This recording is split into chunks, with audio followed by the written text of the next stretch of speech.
Assalamualaikum warahmatullahi wabarakatuh. Perkenalkan, nama saya Dewi Kusuma Putri dari kelas 1253 nomor absen 10. Di sini saya akan menjelaskan tentang perkembangan Islam di Indonesia.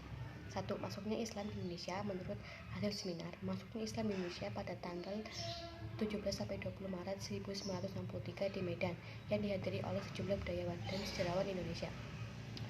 Disebutkan bahwa agama Islam masuk Indonesia pertama kali pada abad pertama Hijriah, kira-kira abad 8 Masehi. 2. Jalur-jalur masuknya Islam ke Indonesia.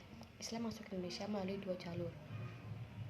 A. Jalur utara dengan rute Arab atau Makkah dan Madinah, Damaskus, Baghdad, Gujarat atau pantai barat India, Sri Lanka, Indonesia.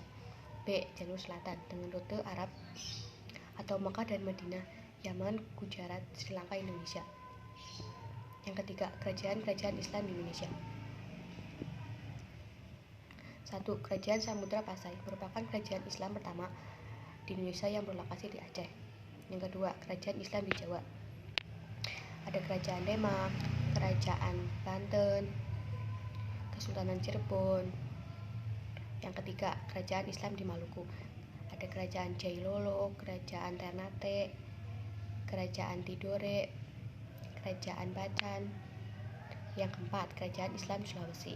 Ada Kesultanan Buton, Kesultanan Banggai, Kerajaan Gorontalo, Kerajaan Bone, Kerajaan Konawe. Yang kelima, kerajaan Islam di Nusa Tenggara Barat dan Timur. Ada Kesultanan Bima, Kesultanan Sumbawa, Kerajaan Dompu, Kerajaan Islam di Kalimantan. Yang keenam, kerajaan Islam di Kalimantan.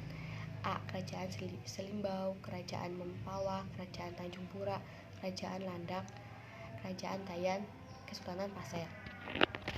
Yang keempat, gerakan pembaruan Islam di Indonesia.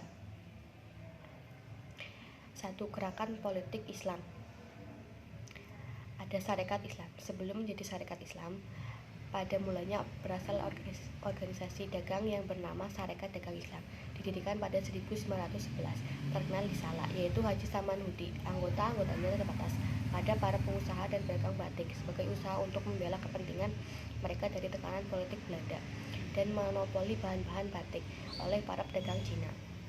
Ada Partai Islam Masyumi, berdiri pada tanggal 7 November 1945 sebagai hasil keputusan Muktamar Umat Islam Indonesia yang berlangsung di Yogyakarta atau Gedung Madrasah Mu'allimin Muhammadiyah pada tanggal 7-8 November 1945. Yang kedua, gerakan sosial kemasyarakatan Islam. Ada Muhammadiyah. Sejak tahun 1905, Kiai Haji Ahmad Dahlan telah banyak melakukan dakwah dan pengajian-pengajian yang berisi paham baru dalam Islam dan menitik beratkan pada segi alamiah. Ada Nahdlatul Ulama, merupakan salah satu organisasi Islam besar lainnya di Indonesia. Organisasi ini berdiri pada 31 Januari 1926 dan bergerak di bidang pendidikan, sosial, dan ekonomi. Yang ketiga, Persatuan Islam atau PERSIS, didirikan di Bandung pada 17 September 1923 oleh Kiai Haji Zamzam, seorang ulama berasal dari Palembang.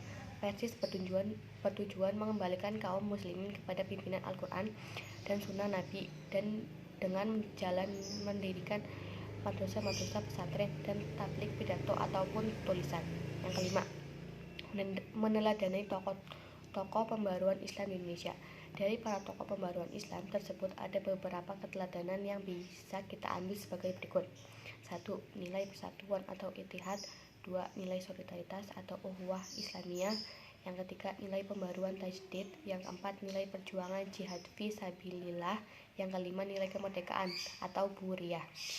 Mohon maaf apabila ada kesalahan kata dengan ketidaksengajaan, mohon dimaklumi. Saya akhiri, wassalamualaikum warahmatullahi wabarakatuh.